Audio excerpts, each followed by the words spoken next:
cette édition, nous irons au palais présidentiel où 4 nouveaux ambassadeurs ont présenté leur lettre de créance au chef de l'État Alassane Ouattara. Ces diplomates accrédités en Côte d'Ivoire viennent notamment du Mali et du Congo. Le CNP juge la couverture médiatique de la présidentielle 2015 par la presse écrite pour le Conseil national de la presse. Le traitement de l'information pendant cette période électorale s'est bien déroulé dans l'ensemble. Quelle est la situation des droits de l'homme en Côte d'Ivoire? Le nouvel expert indépendant de l'ONU, Mohamed Ayad, veut se faire une idée.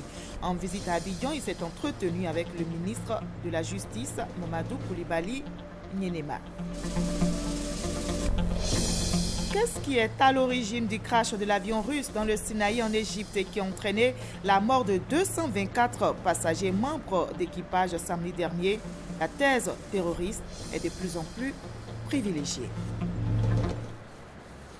Bonsoir à tous, merci de choisir le journal de RTI 1. Commençons tout de suite par le palais présidentiel où 4 nouveaux ambassadeurs ont présenté ce matin leur lettre de créance au chef de l'État, Alassane Ouattara. Ces diplomates accrédités en Côte d'Ivoire viennent du Mali, du Congo, de l'Égypte et du Royaume de Danemark. Viviane Aïmé pour le reportage. Nouveau mouvement au sein du corps diplomatique accrédité en Côte d'Ivoire avec l'arrivée de 4 nouveaux ambassadeurs qui ont été reçus ce jeudi au palais présidentiel pour le cérémonial de présentation des lettres de créance. Première dans l'ordre de passage, Son Excellence Véronique Okumu, nouvelle ambassadeur de la République du Congo. Elle a présenté sa lettre d'accréditation au président de la République Alassane Ouattara. Forte des excellentes relations qui unissent son pays, le Congo, à la Côte d'Ivoire et surtout l'amitié et la fraternité entre leurs 2 chefs d'État, les présidents Denis Sassou Nguesso et Alassane Ouattara, son Excellence Madame Okumu, précédemment conseiller du président de la République du Congo, a dit son désir d'entretenir ce climat d'entente et de fraternité. Le président de la République, son Excellence Alassane Ouattara et de son gouvernement qui ont bien voulu m'accepter comme ambassadeur dans votre pays, qui est aussi le mien. Et je pense que la rencontre de ce soir et la cérémonie qui vient de se dérouler va conforter les relations qui existent déjà entre le président Alassane Ouattara avec son frère, le président Denis Sassou Nguesso.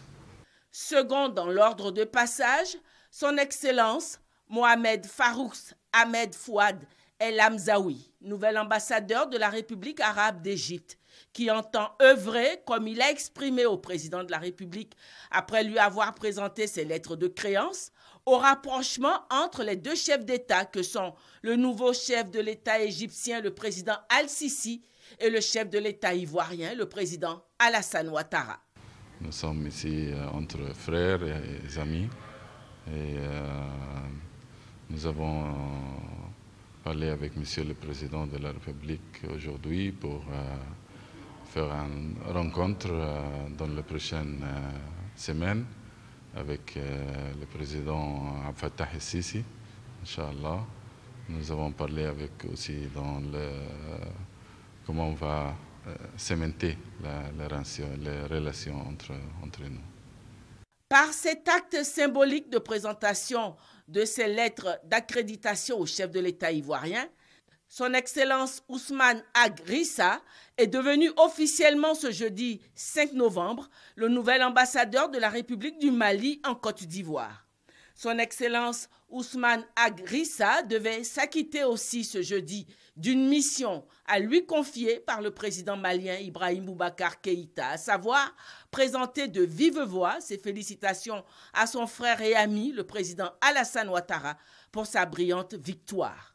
Le Mali et la Côte d'Ivoire, 2 pays voisins, une longue tradition de bon voisinage, d'hospitalité mutuelle et de fraternité. Je voudrais exprimer toute ma joie, ma fierté d'avoir été reçu. Je considère que c'est aussi un privilège d'avoir été reçu par son Excellence, Monsieur le Président de la République, si tôt après sa prestation de serment après sa brillante élection. Donc je suis très fier d'avoir été reçu. J'ai profité pour lui porter des messages de salutation, de fraternité de son frère et ami, le président Ibrahim Boubacar Keïta, président de la République du Mali. J'ai profité également pour transmettre au président de la République, au gouvernement et au peuple ivoirien tout entier, l'amitié de la communauté malienne, très importante, qui vit en ce moment en Côte d'Ivoire, et qui se sent à l'aise, se sent chez elle. J'ai enfin renouvelé, Monsieur le Président de la République, tout mon engagement, ma détermination à œuvrer pour que les relations de fraternité, d'amitié, de coopération existent heureusement entre la Côte d'Ivoire et le Mali puissent se renforcer davantage. Ambassadeur du Royaume du Danemark avec résidence à Accra au Ghana, son Excellence Tove Dengbol, venu présenter ses lettres de créance au président de la République, Alassane Ouattara. Le nouvel ambassadeur du Royaume du Danemark se dit confiante quant au développement de la coopération économique entre la Côte d'Ivoire et son pays. Je suis très heureuse maintenant d'avoir été accueillie par le président et j'espère et je suis sûre qu'on va développer les relations étroites entre le Danemark et la Côte d'Ivoire, surtout dans le domaine de coopération économique. Oui, on voit un intérêt parmi les entreprises danoises de s'engager en Côte d'Ivoire. On voit aussi un intérêt des entreprises ivoiriennes d'avoir une coopération avec le Danemark. Cette semaine, on a une délégation des entreprises danoises qui est ici pour partager leur expérience dans le domaine d'énergie pure, l'énergie solaire, éolienne, biomasse. C'est des domaines où on a des expériences au Danemark et on voit qu'il y a un intérêt ici. Et en effet, il y a seulement une semaine qu'on avait une délégation des entreprises ivoiriennes qui allaient au Danemark pour étudier des expériences dans les secteurs des constructions, d'architecture, d'énergie. Alors, je suis sûre qu'il y a un intérêt et qu'il y aura des possibilités pour avoir une bonne coopération. Dernier acte de cette cérémonie officielle, les honneurs militaires rendus sur l'esplanade du palais présidentiel à chacun de ces 4 nouveaux chefs de mission diplomatique accrédités en Côte d'Ivoire. Le Conseil national de sécurité, félicité par le président de la République, le CNS, a été aussi encouragé par le chef de l'État à poursuivre son action en vue de renforcer la sécurité sur l'ensemble du territoire. Le chef de l'État a fait sa déclaration ce matin au cours d'une rencontre avec le Conseil national de sécurité, une rencontre qu'il a lui-même présidée. On retrouve Viviane Aimé. Mise en place depuis 3 ans par le président de la République, Alassane Ouattara, le Conseil national de sécurité peut être vu comme le cabinet présidentiel chargé de la sécurité nationale. Le Conseil national de sécurité se réunit 2 fois par mois de façon régulière au palais présidentiel. Ces réunions sont pilotées par le président de la République en personne. Ce jeudi 5 novembre, le CNS, le Conseil national de sécurité, a tenu sa première réunion du second quinquennat présidentiel.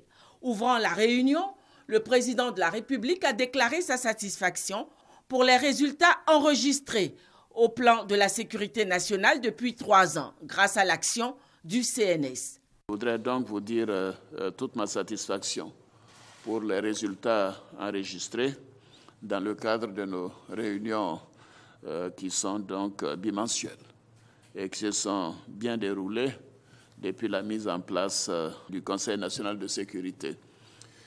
Sur le plan général, le bilan est éloquent. Nous avons amélioré l'indice de sécurité de 3,8 à 1,16 depuis janvier 2012. C'est dire à quel point les forces de défense et de sécurité et les forces de renseignement ont fait un travail considérable. J'ai également noté, comme tous nos concitoyens, la bonne tenue des élections présidentielles dans la paix. Et cela, c'est grâce au travail qui a été fait par vous, messieurs les généraux, et par vos collaborateurs, ce dont je vous félicite. Nous avons, pendant ce mandat écoulé, renforcé la coopération militaire avec les pays voisins, notamment le Libéria et le Mali, et nous avons donc pu faire des échanges de renseignements, d'informations, ce qui a été très utile pour donc la protection des biens et des personnes, mais également la protection de nos frontières.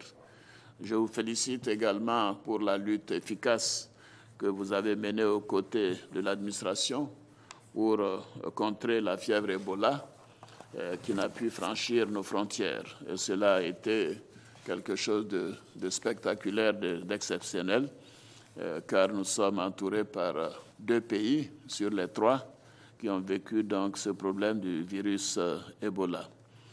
Nous avons également, pendant cette période, notamment les 2 dernières années, travaillé sur la réforme de sécurité nationale. Et là, les objectifs ont été atteints avec des résultats significatifs dans le domaine du désarmement, de la démobilisation et de la réinsertion. Et ce processus a pris fin avec plus de 90% des ex-combattants qui ont été démobilisés. Nous avons pu obtenir, grâce au travail du Conseil national de sécurité, la levée partielle de l'embargo sur les armes. Le Conseil national de sécurité poursuivra son action au cours du second quinquennat pour renforcer le niveau de sécurité au plan national. Le président de la République a fixé le cap désormais à atteindre, à savoir parvenir à la levée totale de l'embargo sur les armes imposé à la Côte d'Ivoire depuis 2004 par l'ONU et parvenir à un niveau suffisant de sécurité au plan national pour demander le retrait des forces de paix de l'ONU présentes en Côte d'Ivoire. J'ai eu un entretien avec le secrétaire général des Nations Unies avant-hier et nous sommes convenus qu'au vu du caractère apaisé de l'élection présidentielle, cette évolution devrait se faire dans de très bonnes conditions et que dans les 2-3 ans à venir, nous pourrons demander également le retrait des troupes de l'ONUCI pour permettre à des pays qui ont plus besoin de ces forces d'être en appui. Et ce que sera la contribution de la Côte d'Ivoire à la paix dans le monde, à la sécurité dans le monde. Chers concitoyens, je voulais vous dire que ce Conseil national de sécurité veille à la sécurité nationale, à votre sécurité, la sécurité de chacun d'entre vous, de toute personne sur le territoire national. Et je voudrais féliciter tous les membres, notamment le ministre d'État, ministre chargé de la sécurité, qui a pu travailler avec les forces concernées pour que le pays ne soit pas l'objet d'attaques terroristes. Ça veut dire que ce Conseil national de sécurité a un rôle essentiel pour la sécurité de nos concitoyens. C'est pour cela que, pour la première fois, j'ouvre ce conseil à nos concitoyens pour que vous soyez persuadés que la Côte d'Ivoire est en de bonnes mains, que la Côte d'Ivoire est en sécurité, que la Côte d'Ivoire est en paix et que vous avez eu raison de nous faire confiance et nous n'allons pas nous décevoir. Je sais que tous ici ensemble, nous ferons en sorte que le pays continue en paix et en parfaite sécurité. Voilà, c'était la réunion du Conseil national de sécurité présidée ce matin par le président de la République. Le président Alassane Ouattara, élu pour un second mandat, a été félicité par l'Union européenne. Hier, au palais présidentiel, il a reçu une délégation de l'Union européenne en Côte d'Ivoire, conduite par Jean-François Valette. L'UE félicite le nouveau président, mais veut aussi renforcer sa coopération avec la Côte d'Ivoire. On en sait plus avec Awa Touré.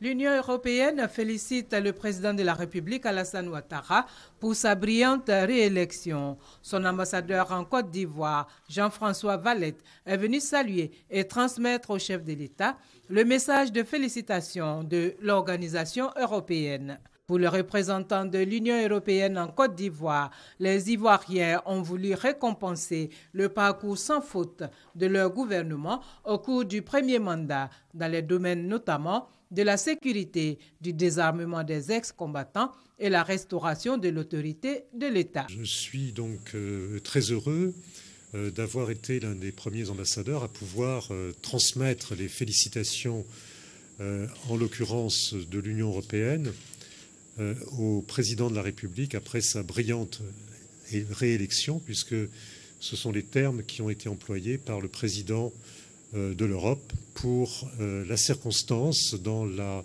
lettre de félicitations que j'ai remise au président Ouattara. Nous en sommes d'autant plus heureux que, et c'est ce que soulignent également ces félicitations sont accompagnées de l'expression d'un souhait de la part de l'Union européenne, c'est que notre coopération puisse s'étendre, se développer dans des domaines nouveaux, puisqu'aujourd'hui, la nouvelle frontière, en quelque sorte, de la Côte d'Ivoire, c'est l'emploi des jeunes, donc le développement rapide de l'économie, des investissements et de tout ce qui va avec les investissements, c'est-à-dire, par exemple, l'énergie électrique à laquelle nous allons contribuer et également l'accès aux titres fonciers qui est un élément du développement économique. Le chef de la délégation de l'Union européenne en Côte d'Ivoire a par ailleurs indiqué avoir échangé avec le président de la République sur les priorités de son organisation afin de favoriser une collaboration efficace entre les deux parties. Et on en arrive à l'un des titres de cette édition. Le CNP juge la couverture médiatique de la présidentielle 2015 par la presse écrite. Pour le Conseil national de la presse, le traitement de l'information pendant cette période électorale s'est bien déroulé dans l'ensemble, mais quelques dérives ont été constatées. Le président de l'institution, Raphaël Lakpé, a dressé son bilan ce matin devant les journalistes. Le reportage de Moussa Konaté. Le Conseil national de la presse félicite les organes de presse. Selon l'autorité de régulation, les journalistes de la presse écrite se sont bien comportés dans le traitement de l'information durant la période électorale. Le CNP se réjouit du climat de paix dans lequel se sont déroulées la campagne et le scrutin. À l'ensemble de la presse, le CNP délivre un satisfecit général. De façon globale, elle a été responsable, cette presse, en ce qu'elle a suivi ses directives pour assurer une couverture volontariste des activités des candidats et un traitement responsable de l'information. Les messages des candidats ont été publiés dans des conditions d'égalité quasi parfaites et les comptes rendus publiés dans des espaces équivalents pour tous. Un bilan satisfaisant, mais quelques dérives constatées dans certaines parutions. 4 quotidiens ont donc subi la rigueur de la loi. Les journaux ayant écopé d'une sanction de second degré, c'est-à-dire suspension pour 3 parutions, sont Le Patriote, Le Quotidien d'Abidjan, Le Temps et Le Nouveau Courrier. Le Patriote a été sanctionné pour avoir proclamé ses propres résultats de la présidentielle en violation des dispositions du code électoral. Tandis que les autres se sont rendus coupables de publication d'une affiche électorale de candidats qui contient des appels à l'incivisme ainsi que des accusations sans preuve contre le processus et les institutions en charge des élections, portant très souvent atteinte à la cohésion sociale. Le Conseil national de la presse est à sa 2e expérience de régulation de la presse en période électorale après 2010. Sa mission, veiller à l'égal accès des candidats aux organes de presse officiels et au respect de l'éthique et de la déontologie du journalisme. Quelle est la situation des droits de l'homme en Côte d'Ivoire? Le nouvel expert indépendant de l'ONU, Mohamed Hayat, veut se faire une idée. En visite justement à Abidjan depuis ce lundi, l'expert indépendant de l'ONU sur la situation des droits de l'homme dans notre pays s'est entretenu avec le ministre de la Justice, Mamadou Koulibaly Nyenema. Les explications de Roger Appé et d'Alexis Ouedraogo. Dans la dynamique de renforcement des capacités de la coopération technique en matière des droits de l'homme en Côte d'Ivoire, Mohamed Hayat, expert indépendant des Nations Unies sur la situation des droits de l'homme en Côte d'Ivoire, a rencontré Nyenema Mamadou Koulibaly, garde des Sceaux, ministre de la Justice, des droits de l'homme et des libertés publiques. À l'ordre du jour, la question de la promotion et de la protection des droits de l'homme en Côte d'Ivoire. Je suis là, bien sûr, pour continuer ma mission, pour voir quels sont les développements qui sont intervenus entre les 2 visites, les 2 missions, au niveau du respect, de la promotion des droits de l'homme. Je peux vous dire que j'ai eu un entretien très fructueux avec son Excellence, Monsieur le ministre de la Justice, et qu'il m'a briefé d'une manière très édifiante, qui va être aussi édifiante pour mon rapport, qui va sortir par la suite. Membre du Conseil national des droits de l'homme, CNDH, l'expert marocain exerce notamment en tant que conseiller juridique à la Cour pénale internationale. À ce titre, il a échangé avec le ministre de la Justice sur les conditions de détention des prisonniers en Côte d'Ivoire. Des échanges qui font suite à l'élection de la Côte d'Ivoire au Conseil des droits de l'homme au cours de la 70e session de l'Assemblée générale de l'ONU, tenue le 28 octobre dernier à New York. En fin de journée, Mohamed Hayat a été reçu par le chef du gouvernement ivoirien. Il en a profité pour féliciter le Premier ministre pour sa reconduction à la tête du gouvernement. 24 mois, soit 2 ans d'emprisonnement avec sursis et 100 000 francs d'amende par personne. C'est le verdict retenu contre les 4 policiers jugés pour racket sur un chauffeur de taxi. Selon le rapport d'enquête, les faits remontent au 19 décembre 2012 lorsque les 4 policiers, à savoir 3 sergents-chefs et un sergent de la préfecture de police d'Abidjan, ont estorqué la somme de 2 000 francs à un chauffeur de taxi après un contrôle de routine. Avec ce verdict, le tribunal militaire d'Abidjan affiche sa volonté de lutter contre l'impunité zéro au sein de l'armée. La commune de Koumassi bénéficie du programme présidentiel d'urgence. 41 km de voirie seront bitumés et réhabilités grâce au PPU. L'information a été donnée par le maire de la commune, Ndoyi Apiremon. Les travaux vont bientôt démarrer, nous explique Eric Goré et Serge Koléa. Les voies dégradées de Koumassi seront bientôt un mauvais souvenir. Le programme présidentiel d'urgence PPU va se charger de leur réhabilitation. 41 km de voies à bitumer et à remettre en état. De quoi ravir le premier magistrat de la commune. Heureux de savoir que le chef de l'État a pensé à nous, à la population de Koumassi, dans sa souffrance. Et c'est ce que nous avons dit pendant la campagne. Nous avions demandé aux populations de faire confiance au chef de l'État qui a des ambitions pour toutes les régions de la Côte d'Ivoire et notamment pour le Grand Abidjan. Vous avez vu que dernièrement, il a débloqué une somme conséquente pour la salubrité et je pense qu'aujourd'hui, il vient de donner encore une autre dimension. Les travaux ont commencé. Se déplacer plus aisément dans la commune de Koumassi, tel est le vœu des populations. C'est un sentiment de fierté et de joie. Parce qu'il faut dire qu'aujourd'hui, pour avoir accès à nos différentes localités, c'est tout un problème. Du moment où ces voiries-là seront réhabilitées désormais grâce au programme présidentiel d'urgence, nous disons merci à M. le maire ainsi que M. le président de la République. Pour le maire, dans 6 mois, la commune de Koumassi aura fière allure. Raymond Ndoyi invite donc les populations à adopter des comportements citoyens, à savoir éviter les constructions sur les canaux d'évacuation des eaux usées, participer activement à l'assainissement de l'environnement et du cadre de vie.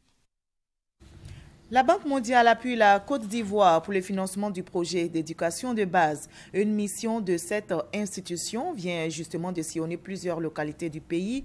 L'objectif, constater l'évolution du projet sur le terrain. Eric Goré, Honoré Nankori.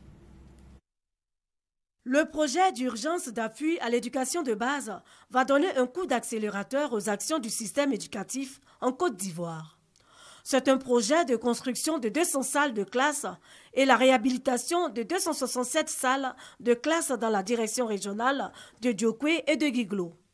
7 collèges sont aussi en construction dans les départements de Bondoukou, Bouaké, Vavois et Tout-le-Pleu. 2 CAFOP sont en chantier à San Pedro et à Bondoukou. Pour se rendre compte de l'effectivité des travaux, une mission de la Banque mondiale a effectué une visite sur le terrain. Après cette visite, la mission de supervision a procédé à une restitution au cabinet du ministre de l'Éducation nationale et de l'enseignement technique. Le projet a fait des progrès importants depuis la dernière mission, puisque les taux de décaissement ont progressé de façon significative. Il reste encore des choses à faire, donc nous avons attiré l'attention sur les points sur lesquels il est important d'avoir une attention particulière. Et je pense que le cabinet a été très attentif à ce que nous avons partagé avec vous aujourd'hui. Et il est prévu des rencontres périodiques pour continuer à améliorer la qualité de mise en œuvre de ce projet. Et pour aller plus loin, dans l'appui à l'éducation, 7 CAFOP seront réhabilités sur toute l'étendue du territoire national, ce qui permettra aux élèves maître d'apprendre dans les meilleures conditions. Le PNUD et la FAO voient le secours de la Côte d'Ivoire en matière de lutte contre la grippe aviaire. Le programme des Nations Unies pour le développement et l'Organisation des Nations Unies pour l'alimentation et l'agriculture ont fait don d'équipements composés notamment du matériel roulant. Les dons ont été réceptionnés aujourd'hui par le ministre des Ressources animales et halieutiques, Thomas Gessambi. Dans la lutte sans merci à la grippe aviaire, ce seul décor planté dans l'enceinte du centre antirabique vétérinaire de Cocody suffit pour que le ministre des Ressources animales et halieutiques se laisse gagner par une joie des grands jours. De quoi serrer plus que d'ordinaire les mains à ses partenaires du gouvernement. Premier partenaire à intervenir, Luc Grégoire, directeur pays du programme des Nations Unies pour le développement. Son organisation a entendu le cri du ministère en juillet dernier pour faire face à la réapparition de la grippe aviaire hautement pathogène. Elle réagit aujourd'hui. Comme toutes les évolutions épidémiologiques, il y a des risques de résurgence ou de réinfectation d'autres foyers. Nous souhaitons nous associer auprès des autorités nationales, mais aussi la FAO, pour combiner ces actions et permettre une surveillance active et bien sûr des mesures de prévention renforcées. La FAO, courroie de transmission entre ses partenaires au développement et le ministère, par le truchement de son directeur pays, veut aussi continuer à apporter son aide. À travers cet équipement, le PNUD et la FAO répondent ainsi à votre appel, lancé à tous les acteurs impliqués, leur demandant de conjuguer leurs efforts aux vôtres et de rester vigilants pour éliminer les foyers de grippe aviaire observés dans divers endroits de la Côte d'Ivoire, en vue de préserver de façon durable la production et la commercialisation des volailles et produits avicoles. J'exprime la reconnaissance particulière de mon pays aux représentants résidents du PNUD et de la FAO en Côte d'Ivoire, les rassurant que l'objet de ce don sera effectivement utilisé dans le cadre de la lutte contre la grippe aviaire. Le reste, ce sont des gestes pour matérialiser la remise de lots d'équipement composés, outre du matériel roulant, du matériel médical et de laboratoire. Le Conseil Café Cacao fait aussi des dons. Le Conseil a offert 2 ambulances médicalisées et des kits scolaires aux populations du département de Didier-Vie. C'était en présence du président du Conseil régional du Bélier. Le Conseil Café Cacao en a profité pour encourager les producteurs à respecter le prix du kilogramme de cacao fixé à 1000 francs CFA pour la campagne 2015-2016. Les formations qualifiantes du programme d'aide à l'embauche au titre de l'année 2015-2016 ont été lancées aujourd'hui. C'était en présence du ministre chargé de la promotion de la jeunesse et de l'emploi jeune. 800 nouveaux demandeurs d'emploi seront accompagnés dans plusieurs domaines d'activité. On en sait plus avec Patricia Mouetia. Le programme d'aide à l'embauche démarre sur les chapeaux de roue. 800 postes disponibles dans plusieurs secteurs d'activité. Une enveloppe budgétaire de 480 millions de francs CFA financée par l'État de Côte d'Ivoire pour accompagner les jeunes. Une formation de 6 mois qui débute dès décembre prochain. Le but est d'adapter les profils des demandeurs d'emploi aux sollicitations du marché, indique le ministre Sidi Touré au cours de cette conférence de presse. Nous avons maintenant l'opération de requalification pour ces jeunes qui sont souvent tous bardés de diplômes mais qui n'arrivent pas à avoir des réponses à leurs problèmes d'emploi. Nous leur disons qu'il y a espoir à travers l'agence emploi jeune. Il faut qu'ils aillent sur le site de l'agence emploi jeune www.emploijeune.ci. Ils peuvent s'inscrire et ils seront sélectionnés. Même s'ils ne sont pas parmi les 800 jeunes qui bénéficieront de cette formation gratuite, pour pouvoir avoir des stages en entreprise, ils pourront quand même s'inscrire et nous pourrons trouver une réponse au sein de l'agence emploi jeune pour leurs problèmes d'emploi et de stage. Assistante commerciale dans une entreprise de la place, Annick a apporté son témoignage au cours de cette rencontre. J'ai été retenue à l'agence emploi jeune pour la formation en 2014 et c'est par la suite qu'en 2015, janvier 2015, j'ai commencé la formation. Et après cette formation, j'ai été retenue pour un stage à l'UPMASI, Université polyvalente du Maghreb, pour 6 mois. Et après les 6 mois, j'ai été retenue pour un CDD. En 2016, le programme d'aide à l'embauche va prendre en compte 2000 jeunes. Qu'est-ce qui a bien pu provoquer le crash de l'avion russe dans le Sinaï en Égypte et qui a entraîné la mort de 224 passagers membres d'équipage samedi dernier? La thèse terroriste est de plus en plus privilégiée. Les services secrets américains sont persuadés qu'une bombe était placée dans un bagage ou quelque part dans l'appareil Airbus A321 russe. À Londres, l'hypothèse de l'attentat est aussi fortement privilégiée. Alors que le président Al-Sisi est en visite dans le pays, le Royaume-Uni a décidé de suspendre tous les vols britanniques à destination de l'Égypte. Karim Benzema a été mis en examen dans l'affaire de la cestape de Mathieu Valbuena, son coéquipier dont il n'a plus le droit de s'approcher. L'attaquant français du Real Madrid a été mis en examen pour complicité de tentatives de chantage et participation à une association de malfaiteurs en vue de la préparation d'un délit puni d'au moins 5 ans d'emprisonnement en France.